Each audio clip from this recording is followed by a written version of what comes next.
இவனை ஜாமீன்ல விட போறீங்களா? யாரை கேட்டு உள்ள வந்த? மிஸ்டர் தேவன், மிஸ்டர் பன்னீர்செல்வம், ஆத்திரப்படாதீங்க. இவங்க கோர்ட்ல இருந்து பெயில் ஆர்டரோட வந்திருக்காங்க.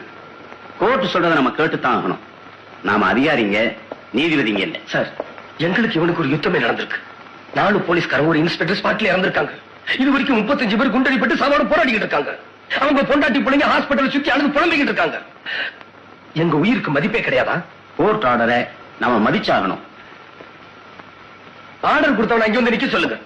அங்க வந்து நின்று துப்பாக்கி முன்னாடி நெஞ்ச நிமித்தி கடை சொல்லுங்க பாக்கலாம்.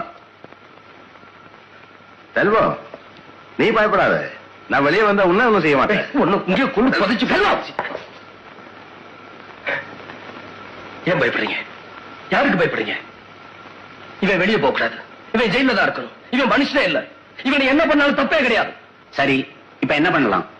சார், 6 மணிக்கு மேல ரிமாண்ட்ல இருக்க கைதியை ஜாமீன்ல விடணுங்கிறது அவசியம் கிடையாது. இப்ப 6 மணியாக இன்னும் 10 நிமிஷம் இருக்கு. இந்த ஆர்டர் 6 மணிக்கு மேலதான் உங்க கையில கிடைச்சதுன்னு சொன்னீங்கன்னா சனி ஞாயிறு 2 நாள் இவனை உள்ள வச்சிடலாம். திங்கக்கிழமை கோர்ட். 10 வருஷம் இவனை உள்ள தூக்கி வச்சிடலாம். பொய் சொல்றேன். சொல்லுங்களேன். மிஸ்டர் தேவன், டேக் ஹிம் அவுட். சார், இப்ப நீங்க ஒரு பொய் சொல்றதால எதுவுமே கட்டாது. இவனை வெளியே விடாதீங்க. இவனை விட்டீங்கன்னா இவனை பிடிக்கிறதுக்காக எனக்கு உதவி செஞ்ச அத்தனை பேரே பாதிக்கப்படுவாங்க. சார், நான் சொல்றேன்.